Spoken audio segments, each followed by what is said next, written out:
ಅನುದಿನ ಅನುಕ್ಷಣ ಮನೆಯಲ್ಲೂ ಕಲಿಯೋಣ ಕಲಿಕೆಯ ಹೊಸ ಹಾದಿಯಲಿ ಜೊತೆಗೂಡಿ ಹೆಜ್ಜೆಯ ಹಾಕೋಣ ಸಂತಸದಿ ಕಲಿಯೋಣ ನಮ್ಮ ಹೆಮ್ಮೆಯ ಈ ಕ್ಲಾಸಿನಲ್ಲಿ. Yes sir. Yes teacher. Present ma'am.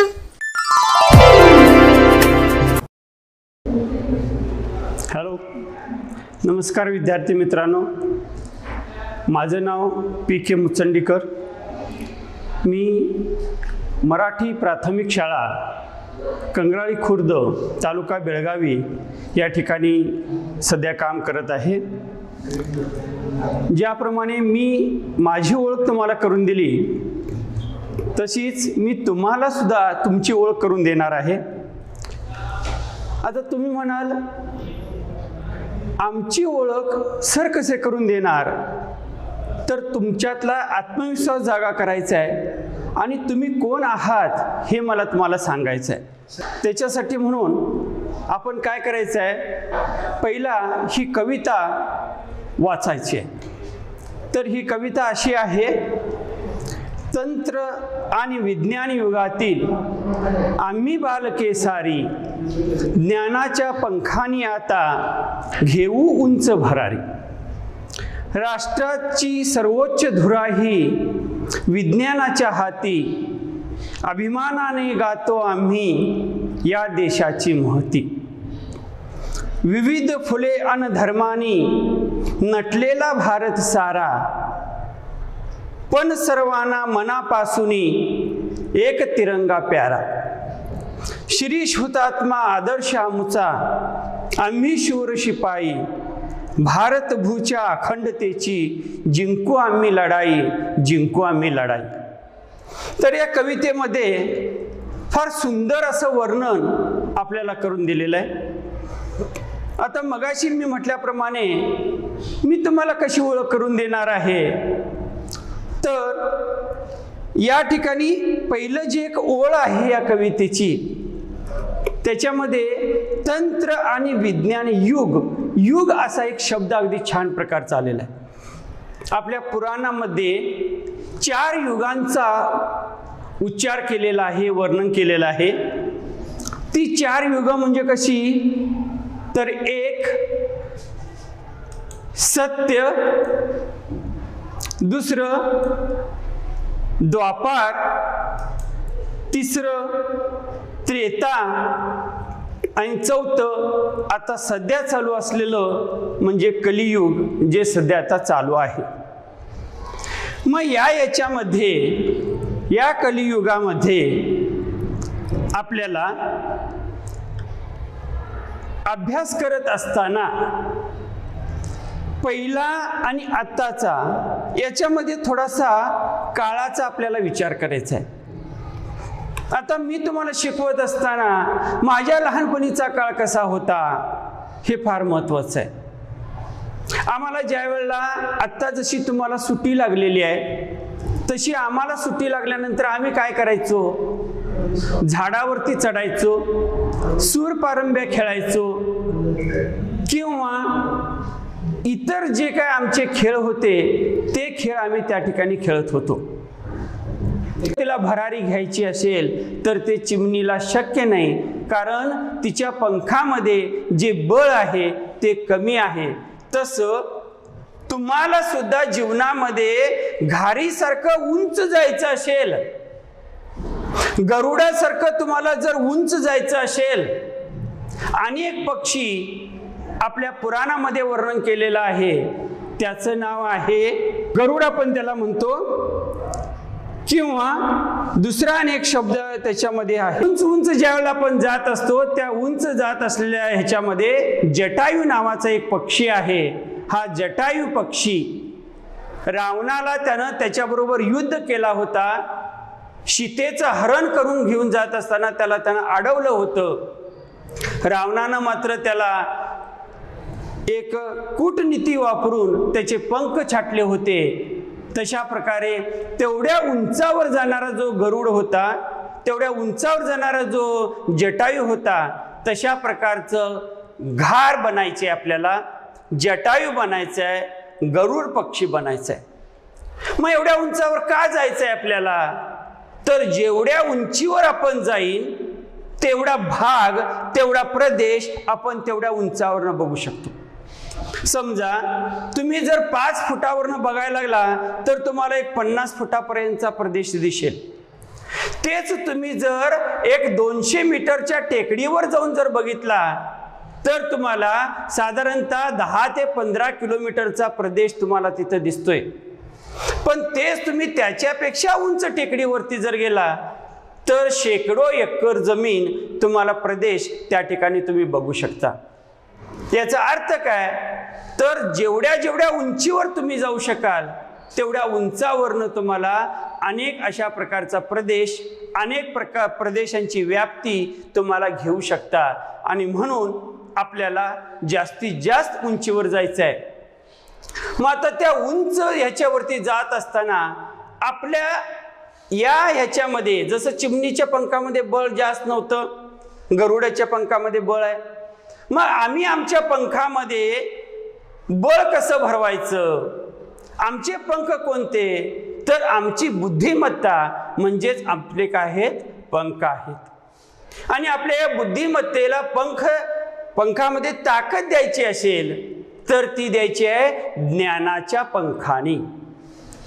अनेक ज्ञान जगामध्ये जे आहे ते जास्तीत जास्त ज्ञान आपण काय करायचं आहे? आपल्या ह्याच्यामध्ये घ्यायचं आहे आणि जास्तीत जास्त आपण आपली प्रगती करायची आहे. आणि अशा प्रकारची प्रगती तुम्ही सर्वजण केला तरच आपल्याला आपल्या राष्ट्राची धुरा म्हणजेच जबाबदारी घेणं शक्य आहे. आता आपलं राष्ट्र कोणतं सांगा? राष्ट्र म्हणजेच देश, भारत. बरोबर. आपला भारत देश आहे, याची प्रगती करायची असेल तर आपल्याला विज्ञानाची कास धरावी लागेल. विज्ञानाची कास म्हणजे वैज्ञानिक प्रगती जी होते त्या सगळ्या वैज्ञानिक प्रगतीचा वापर आपण आपल्या देशाच्या विकासासाठी करायचा आहे. आणि असं जर आम्ही केलं तरच आम्हाला आमच्या देशाची आपण प्रगती करू शकतो. आणि त्याप्रमाणे प्रगती झाल्यानंतर आम्ही अभिमानानं सांगतो की आमच्या देशाचं हे आहे, अशा प्रकारची प्रगती झालेली आहे. आणि अशा प्रकारे आम्ही आमच्या देशाची महती म्हणजेच मोठेपण आपण गाण्यामधनं किंवा इतर कुठल्याही व्याख्यानामधनं किंवा एखाद्या घोषणेमधनं आपण काय करत असतो? देत असतो. आणि हेच तुम्ही करण्यासाठी मात्र तुम्हाला ज्ञानाच्या पंखांची एक भरारी या ठिकाणी घ्यायची आहे. आता या कडव्यामधनं आपल्याला 1-2 प्रश्न निर्माण करू शकतो आपण. पहिला प्रश्न आहे, आपण उंच भरारी घेण्यासाठी आपण कोणत्या पंखांचा वापर करणार आहोत? अगदी बरोबर, ज्ञानाच्या पंखांचा वापर करणार आहोत. दुसरं, आमच्या राष्ट्राची म्हणजे देशाची धुरा म्हणजे जबाबदारी कुणाच्या हातात आहे? बरोबर, आमच्या राष्ट्राची म्हणजेच देशाची धुरा म्हणजे जबाबदारी ही विज्ञानाच्या हातामध्ये आहे. अशा प्रकारे आपण पुढे गेल्यानंतर आमचा देश जर बघितला तो विविध अशा धर्मांनी, विविध अशा जातीच्या लोकांनी असा नटलेला आहे. आम्ही एखाद्या बागेमध्ये जावं, सुंदर सुंदर अशी फुलं त्या ठिकाणी असतात, सुंदर सुंदर वासाची फुलं असतात, सुंदर सुंदर अशा रंगांची फुलं असतात. आणि त्या सुंदर वासांच्या फुलांनी, सुंदर रंगांच्या फुलांनी सगळा बगीचा असा काय अगदी फुलून गेलेला असतोय. त्या बगीच्यामधनं यावंसं वाटत नाही आपल्याला. कधी कधी एखादं टार्गट मुलगं किंवा एखादं खोडकर मुलगा असतं, ते हळूच तिथलं एखादं फूल तोडून घ्यायचा प्रयत्न करतंय. पण लक्षात घ्या, एक फूल तोडल्यानंतर त्या बागेची तेवढी शोभा कमी झाली. मला काय म्हणायचं समजलं ना तुम्हाला? तुम्ही ज्या ज्या बागेमध्ये फिरायला जाताना तिथलं बघण्याचा आनंद तेवढाच घ्यायचा आहे आपल्याला. त्या ठिकाणी फूल तोडून पानं तोडून तिथली शोभा आपल्याला कमी करायची नाही आहे। जसं फुलांनी, कळ्यांनी आणि इतर शोभिवंत झाडांनी त्या बागेची जशी शोभा वाढते, तशी आपल्या देशाची सुद्धा शोभा वाढलेली आहे, वाढत आहे। कशाने? अनेक धर्माच्या लोकांनी, त्या लोकांच्या सण जे साजरे करतात त्या सणाच्या मुळे अनेक समारंभ साजरे केले जातात, त्या सगळ्या समारंभामुळं आपल्या देशाची जी एक शोभा आहे ती अशी उत्तरोत्तर अशी वाढत जाते। आणि सगळ्या ठिकाणी प्रत्येक धर्माचा एखादा ध्वज असेल, एखाद्या जातीचा एक रंगाचा, 2 रंगाचे, 4 रंगाचे कसेही ध्वज असतील, सगळे ध्वज एका बाजूला आणि त्या सगळ्यात पेक्षा उंच अशा प्रकारचा एक ध्वज आपल्या देशाचा, आपल्या राष्ट्राचा आहे। कोणता सांगा बघू तो? अगदी बरोबर, तिरंगा झेंडा। तिरंगा म्हणजे 3 रंगांचा। बरं, ते 3 रंग कोणते सांगा? अगदी बरोबर, पहिला वरती जो असतो तो केशरी असतो, त्याच्यानंतरचा मध्ये जो पट्टा असतो तो पांढरा असतो आणि त्याच्या खाली जो असतो तो हिरव्या रंगाचा पट्टा असतो। आता त्याचं सुद्धा काहीतरी एक प्रतीक आहे। आता केशरी हा त्यागाचं प्रतीक आहे, पांढरा रंग हा शांतीचं, सत्याचं प्रतीक आहे आणि हिरवा रंग हा प्रगतीचं प्रतीक आहे, आपल्या देशाचं उन्नतीचं प्रतीक आहे। आणि त्याच्यामध्ये पांढऱ्या पट्ट्यामध्ये असलेलं जे अशोक चक्र बघितलं असणार तुम्ही, सारनाथ मंदिराच्या त्या ठिकाणी अशोक स्तंभ जो आहे त्याच्यावरून घेतलेलं हे चक्र आहे, अशोक चक्र म्हणतो आपण त्याला। तुम्ही त्याच्यामध्ये आरे किती असतात बघितलंय का? आता आरे म्हणजे काय? तर त्याच्यामध्ये असलेल्या रेषा ह्या किती असतात? त्या असतात 24। ह्या 24 का ठेवल्या? तर आपल्या दिवसाचे तास 24, ह्या 24 तासात सतत आपली काय झाली पाहिजे? प्रगती झाली पाहिजे। आपण आळसपणा करून कुठं खाली बसू नये, अशा प्रकारचा त्याचा एक काय आहे?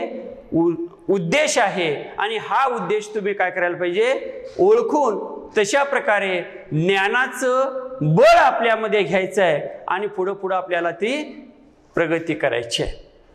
हे सगळं झाल्यानंतर आपण काय करतो? समजा एखाद्या आईचा मुलगा असेल तर ती आपल्या बाळाचं वर्णन कसं करते? चांगल्या चांगल्या गोष्टीनं वर्णन करत असते। एखाद्याचं नाक जर सरळ असेल, वा काय पोपटासारखं नाक आहे माझ्या बाळाचं, मग त्यावेळेला ती आपल्या काळ्या रंगाचा उल्लेख करणार नाही। समजा एखाद्या मुलीचा गोड गळा आहे, त्यावेळेला ती आई काय म्हणेल? माझ्या मुलीचा कोकिळेसारखा गळा आहे, त्यावेळेला तर रंगाचा उल्लेख करणार नाही। तशा प्रकारे जसं आई आपल्या लेकराचं वर्णन करत असते, सुंदर सुंदर गोष्टींनी त्याचं मनोगत व्यक्त करत असते, तसं आपल्या देशाचं सुद्धा आपण वर्णन करत राहायला पाहिजे। आता आपल्या देशाचं वर्णन कसं करू शकतो? मगाशी मी तुम्हाला सांगितल्याप्रमाणे विविध धर्म आहेत, विविध जाती आहेत, त्यांचे सण आहेत, समारंभ आहेत, त्यांचा पेहराव आहे, वेशभूषा आहे, वेगवेगळी आहे। याप्रमाणे त्यांनी काय करत असतात? त्या ठिकाणी सगळे जर एकत्र आले की एक वेगळ्या प्रकारची एक दृश्य, सुंदर मनोहर दृश्य त्या ठिकाणी दिसत असते। संपूर्ण आपल्या भारताचा जर विचार केला तरी सुद्धा आपल्या भारताच्या उत्तरेला कोणता पर्वत आहे सांगा? बरोबर, हिमालय पर्वत आहे। हिमालय पर्वतावरती सतत बर्फ पडत असतो आणि जणू काय आपल्या भारताच्या शिखरावरती कुणीतरी एक अशा प्रकारचा एक चंदेरी मुकुट घातलेला आहे, अशा प्रकारचा भास होत असतो। त्याच्या परत दक्षिणेला या भारताच्या दक्षिणेला तिन्ही बाजूला, पूर्वेला बंगालचा उपसागर, पश्चिमेला अरबी समुद्र, दक्षिणेला हिंदी महासागर हे तिन्ही महासागर जणू काय आपल्या भारत मातेचं काय करायला लागलेत, पायांना स्पर्श करून पाय धुताहेत, अशा प्रकारचं वर्णन आपण त्या ठिकाणी करू शकतो. असं एक सुंदर वर्णन त्या ठिकाणी आपण करायचं आहे. आपल्या देशाची महती म्हणजे मोठेपण आपल्याला गायचं आहे. बरं, आपला हा देश जो आम्ही आता म्हणतो तो पहिला पारतंत्र्यात होता. पारतंत्र्यात म्हणजे इंग्रजांच्या ताब्यात होता. अनेक देशाच्या लोकांनी व्यापाराच्या निमित्ताने इथं आले आणि भारतावरती कब्जा केला होता. त्याच्यात जास्तीत जास्त इंग्रजांनी आपल्यावरती देशावरती 150 वर्ष राज्य केली. आणि त्यावेळेला ज्या वेळेला आपल्या गांधीजींनी, आपण त्यांना महात्मा म्हणतो, ह्या महात्मा गांधीजींनी 1942 साली चले जाव आंदोलन सुरू केलं, त्यावेळेला आपल्या भारतातील मोठमोठ्या शहरामधील, लहान लहान नगरामधील, काही लहान लहान गावामधनं सुद्धा सगळ्यांना त्यांचा विरोध होऊ लागला. सगळ्या इंग्रजांना चालते व्हा, क्विट इंडिया, इंग्रजांना चालते व्हा, अशा प्रकारचा सूर निघायला लागला. आणि हा नारा दिल्यानंतर महात्मा गांधीजींनी बऱ्याच ठिकाणी मोठी माणसंच नव्हे तर लहान लहान मुलं सुद्धा त्या ठिकाणी त्याच्यामध्ये भाग घेऊ लागली. मग ही लहान मुलं काय करत होती, तर ती लहान मुलं काय करायची, सकाळच्या वेळेला प्रभात फेरी काढायची. गावामधनं आपला त्यावेळेचा तो झेंडा होता, त्याच्यावरती तिरंगा झेंडा होता, पण चरख्याचं अशा प्रकारचं एक जे चित्र होतं, जे आपलं अशोक चक्र अशा प्रकारचा जो झेंडा होता, तो झेंडा घ्यायचे आणि गल्लीमधनं जायचं, वंदे मातरम, वंदे मातरम, इंग्रजांनो चालते व्हा, अशा प्रकारच्या घोषणा देत देत देत ते गल्लीमधून हे काढायचे, फेरी काढायची. मग अशीच एकदा फेरी काढत असताना आमच्या शेवटच्या कडव्यामध्ये जी एक छान प्रकारची पहिली एक ओळ दिलेली आहे, शिरीष हुतात्मा आदर्श आमुचा. माझा तिथं का उल्लेख केला नाही आणि दुसऱ्या एखाद्याचा का उल्लेख केला नाही, तर हुतात्मा शिरीषचा त्या ठिकाणी उल्लेख केलेला आहे. हा उल्लेख याच्यासाठी केलेला आहे, नंदुरबार या ठिकाणी 1926 साली जन्मलेल्या या शिरीष कुमारनं तशा प्रकारचा पराक्रमच केलेला आहे. त्याने काय पराक्रम केला, ज्या वेळेला आपल्या मित्रांना घेऊन तो ज्यावेळेला गल्लीमधनं अशी प्रभात फेरी काढत होता, तिरंगा झेंडा त्याच्या हातात होता, आणि जात असताना इंग्रजांचे पोलीस, भारतीय होते पण इंग्रजांचेच होते, ते त्यांच्या जवळ आले. त्यांनी तो झेंडा हिसकावण्याचा प्रयत्न केला. त्यावेळेला त्या रांकेमध्ये असताना त्या समोर असलेल्या मुलानं मागच्याकडे तो झेंडा दिला, दुसऱ्यानं तिसऱ्याकडे दिला. असं करता करता एका मुलीच्या हातामध्ये तो झेंडा गेला. ती मुलगी सुद्धा घाबरली नाही, पण त्या मुलीवरती झेंडा दे म्हणून ते पोलीस ज्यावेळेला काढून घेत होते, त्यावेळेला मात्र त्या पोलिसाने काय केलं, त्याच्यावरती बंदूक रोखली. त्याच वेळेला आमचा हा हुतात्मा शिरीष कुमार समोर झाला आणि आपल्या निधड्या छातीनं त्या पोलिसाला न घाबरता काय बोलतोय, तुम्हाला हिम्मत असेल तर माझ्या छातीवर गोळी झाडा. त्या गरीब बिचाऱ्या मुलीला न मारता माझ्या छातीवरती गोळी मारा म्हणणारा निधड्या छातीचा असा हा शिरीष हुतात्मा होता. तो फक्त 8वी मध्ये शिकवत होता. 8वी मध्ये शिकत होता, वयानं लहान होता, तरी सुद्धा स्वातंत्र्याबद्दल त्याच्या मनामध्ये अगदी तगमग होती. आणि असं म्हणत असताना त्यानं तो झेंडा आपल्या हातात घेतला. त्या पोलिसाला सुद्धा राग आला आणि त्याच वेळेला त्यानं निर्दयीपणानं अगदी त्या शिरीष कुमारवरती गोळ्या झाडल्या. गोळ्या झाडल्याबरोबर वंदे मातरम, वंदे मातरम असं म्हणत म्हणतच, पण झेंडा खाली न टाकता तो धारातीर्थी पडला. म्हणून आपण आज त्याचं नाव घेतोय हुतात्मा शिरीष कुमार. आणि ह्या ठिकाणी ह्या कवितेमध्ये कवी मनोहर आंधळे यांनी त्यांचा उल्लेख केलेला आहे. शिरीष हुतात्मा आदर्श आमुचा आम्ही शूर शिपाई. तो आता हुतात्मा होऊन गेला, आता आम्ही काय करायला केलं पाहिजे सांगा? आम्ही सुद्धा शिपाई व्हायला पाहिजे. कसे? शूर शिपाई झाले पाहिजे. मग हे शिपाई होत असताना खडतर प्रशिक्षण घेतलं पाहिजे. त्याच्यानंतर त्या सेवा दलामध्ये जाऊन तशा प्रकारची सेवा आपण सुद्धा करायला पाहिजे. आता शिपाई असा उल्लेख करत असताना तुम्ही सुद्धा समोर एक अशा प्रकारचा एक उद्देश ठेवून ज्ञान घेतलं पाहिजे, ज्ञान संपादन केलं पाहिजे. आपल्या भारत देशाची संरक्षण दलं जी आहेत त्याच्यामध्ये जाऊन देशाची सेवा करण्याचं सौभाग्य आपण ते मिळवलं पाहिजे. त्या ठिकाणी आपल्या देशाच्या चतुष्सीमा ज्या आहेत त्या शत्रू राष्ट्राकडनं त्याच्यावरती आक्रमण होण्याची शक्यता असते.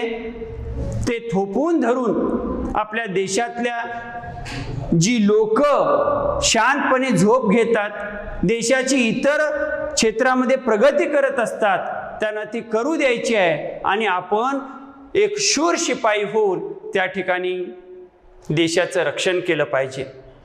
दुसरी आणि एक गोष्ट आपण केली पाहिजे ती म्हणजे आपली भारत भूमी ही अखंड ठेवली पाहिजे. अखंड म्हणजे काय? खंड न करता ती ठेवली पाहिजे. आम्ही जर खंड खंड करून जर ती ठेवायला प्रयत्न केला तर त्याच्यामध्ये तेवढी ताकद राहणार नाही. आणि म्हणून आपण सर्वांनी एक शपथ घेतली पाहिजे की आपल्या भारतभूमी ही अखंड ठेवूया आणि अखंड ठेवण्यासाठी आपण काय करायचे आहे? लढाई जिंकायची आहे. कशी लढाई जिंकायची आहे? ज्ञानाचे पंख आपण घेतले पाहिजेत. ज्ञानाच्या पंख आपण घेऊन आपल्या देशाचं रक्षण केलं पाहिजे आणि देशाचं संरक्षण केलं पाहिजे. आणि अशा प्रकारचं संरक्षण करत असताना आपल्याला वेगवेगळ्या प्रकारचं जरी वीरमरण आलं किंवा एखादे कष्ट जरी पडले तरी सुद्धा आपण ते पत्करायची तयारी ठेवली पाहिजे. आता एक लक्षात घ्या, प्रत्येक कडव्यामध्ये दुसरं आणि चौथी ओळ बघा. पहिल्या याच्यामध्ये आहे सारी भरारी. सारी भरारी ही दोन्ही री री अशा प्रकारचे शब्द येतात, त्याच्यामुळं अशा शब्दांना यमक शब्द म्हणतात. दुसऱ्या कडव्यात बघितलं तर हाती आणि महती अशा प्रकारचे शब्द आलेले आहेत. तिसऱ्या कडव्यात जर बघितला सारा आणि प्यारा असे शब्द आलेले आहेत. आणि चौथ्या कडव्यात बघितला शिपाई आणि लढाई अशा प्रकारचे शब्द आलेले आहेत. या कवितेमध्ये काही नवीन शब्द आलेले आहेत. भरारी, भरारी म्हणजे झेप. महती, महती म्हणजे मोठेपण. प्यारा, प्यारा म्हणजे प्रिय. धुरा, धुरा म्हणजे जबाबदारी. आणि हुतात्मा म्हणजे देशासाठी प्राण अर्पण करणारा. अशा प्रकारचे शब्द आलेले आहेत. आता ही कविता शिकल्यानंतर फक्त शिकून जायचं नाही, याच्यामधनं काहीतरी आपल्याला बोध घ्यायचा आहे. ही कविता शिकल्यानंतर त्याच्यावरती दिलेल्या प्रश्नांची आपल्याला उत्तरं लिहायची आहेत. काही ठराविक 1-2 प्रश्न कसे लिहायचे त्याच्याबद्दल आपण थोडी चर्चा करूया. आता पहिल्या कडव्यामध्ये संबंधित असलेला एक प्रश्न आहे, बालकाला कोणत्या पंखानी भरारी घ्यावीशी वाटते? तुमच्यापैकी काही जणांनी म्हटले ज्ञानाच्या पंखानी भरारी घ्यावीशी वाटते. दुसरा प्रश्न आहे, राष्ट्राची सर्वोच्च धुरा कोणाच्या हातात आहे? बरोबर. काही जणांनी फक्त विज्ञान एवढं सांगितले, काही जणांनी मनात म्हटले विज्ञानाच्या हाती. पण आपण उत्तर देत असताना पूर्ण वाक्यात उत्तर द्यायचं आहे, राष्ट्राची सर्वोच्च धुरा विज्ञानाच्या हाती आहे. दुसरं, त्याच्यातला एक प्रश्न मी सोडून पुढे जातोय, आमच्या समोर कोणाचा आदर्श आहे? आता ज्या बालकाचं, शूर बालकाचं मी तुम्हाला वर्णन केलं त्याचं नाव तुमच्या तोंडात आलंच असेल. तर आपल्या समोर आहे हुतात्मा शिरीष कुमारचा आदर्श आहे. आणि अशा प्रकारचे काही प्रश्न दुसरे सुद्धा आहेत, ते तुम्ही त्या ठिकाणी हे करायचं आहे. स्वाध्यायाच्या पुढच्या याच्यामध्ये जाऊया. विरुद्धार्थी शब्द त्या ठिकाणी दिलेले आहेत. ज्ञान, ज्ञानाचा विरुद्धार्थी शब्द त्याच्या समोर आपण लावलं की अज्ञान. धर्म याचा विरुद्धार्थी शब्द आहे अधर्म. शूर, धाडसानं पुढे जाणारा शूर आणि धाडसानं पुढे न जाता मागं पळणारा भित्रा. जिंकणा, जिंकणे हा शब्द आहे, त्याच्या विरुद्धार्थी शब्द आहे हारणे. आता मगाशी मी सांगितल्याप्रमाणे लयबद्ध शब्द, यमक शब्द या ठिकाणी सुद्धा दिलेले आहेत. सारीसाठी भरारी शब्द येईल, हातीसाठी महती शब्द येईल, सारासाठी प्यारा शब्द येईल आणि शिपाईसाठी लढाई शब्द येईल. अशा प्रकारचे शब्द या ठिकाणी दिलेले आहेत.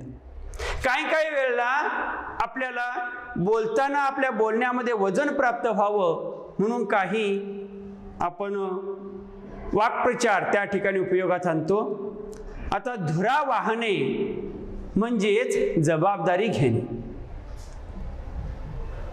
आमच्या वडिलांनी कुटुंबाची धुरा वाहिली म्हणजे कुटुंबाची जबाबदारी घेतली. दुसरा अनेक मी तुम्हाला हे सांगतो, महती गाणे. महती गाणे म्हणजे मोठेपणा वर्णन करणे. शिरीष कुमारनी देशासाठी बलिदान दिले, त्याची महती आम्ही गातो म्हणजे त्याचा मोठेपणा आम्ही सगळ्या जगांना सांगतो. शिवाजी महाराजांच्या काळामध्ये तानाजीनं कोंढाणा किल्ला घेतला आणि ज्या वेळेला शिवाजी त्याला भेटायला शेवटी गेले त्यावेळेला तो वीरगतीला प्राप्त झाला होता. त्यावेळेला नंतर जे काही पोवाडे लिहिण्यात आले त्याच्यामध्ये या वीर शूर नर तानाजी हा जो आहे त्याचे महती गाण्यात आली. महती म्हणजे मोठेपण गाण्यात आलं. त्याच्यानंतर तिसरं एक तिथं हे आहे भरारी घेणे. भरारी घेणे म्हणजे झेप घेणे. कल्पना चावलानं आकाशात भरारी घेतली, अवकाशात भरारी घेतली म्हणजे झेप घेतली. अशा प्रकारचं एक वाक्य आपण त्या ठिकाणी लिहू शकतो. दुसरं, अनेक शब्दासाठी एक शब्द, शब्द समूहाला एक शब्द. उदाहरण इथे दिलेलं आहे, देशासाठी बलिदान केलेला हुतात्मा. देशासाठी बलिदान केलेला हुतात्मा. देशाची सेवा करणारा बरोबर देशभक्त. तीन रंगांनी नटलेला बरोबर सगळ्यांनी अगदी व्यवस्थित सांगितला तिरंगा. ज्याच्यात खंड पडत नाही असा अखंड. अशा प्रकारचं शब्द समूहाला एक शब्द आपण त्या ठिकाणी देऊ शकतो. काही वेळेला एका शब्दाला दुसरा एक पर्यायी शब्द असतो, त्याला म्हणतो आपण समानार्थी शब्द. या ठिकाणी 5 शब्द दिलेले आहेत. पहिला शब्द आहे पंख, त्यालाच समानार्थी शब्द आहे पर. दुसरा शब्द आहे भरारी, त्याला समानार्थी शब्द आहे झेप. तिसरा समानार्थी शब्द आहे महती, त्याला समानार्थी शब्द आहे मोठेपण. चौथा समानार्थी शब्द आहे शिपाई, त्याला समानार्थी शब्द आपण घेतो सैनिक. काही जणांनी सोल्जर म्हटले, बरोबर आहे. आता तुम्ही अलीकडच्या तंत्रज्ञान विज्ञान युगातली मुलं, काही शब्द तुमच्या इंग्लिश सुद्धा येऊ शकतात, ठीक आहे. त्याच्यानंतर 5वा शब्द इथं दिलेले लढाई, त्यालाच आपण समानार्थी शब्द घेतो समर. त्याला दुसरा अनेक समानार्थी शब्द आहे रण. अशा प्रकारचे काही शब्द या ठिकाणी समानार्थी शब्द आहेत, विरुद्धार्थी शब्द आहेत. ही कविता पुन्हा एकदा वाचा आणि त्या पद्धतीनं त्याप्रमाणे तिथं तुम्ही त्याची प्रश्नोत्तरं छान प्रकारे लिहून काढा आणि त्याचा चांगला अभ्यास करा आणि कराल अशी एक अपेक्षा व्यक्त करतो. आणि या ठिकाणी चंदन वाहिनीवरून तुमच्या सर्वांच्यापर्यंत मी पोचण्याचा प्रयत्न केला आणि तो तुम्ही सर्वजण अभ्यास ऐकून चांगला कराल अशी एक आशा व्यक्त करतो आणि या ठिकाणी मी थांबतो. जय हिंद. अनुदिना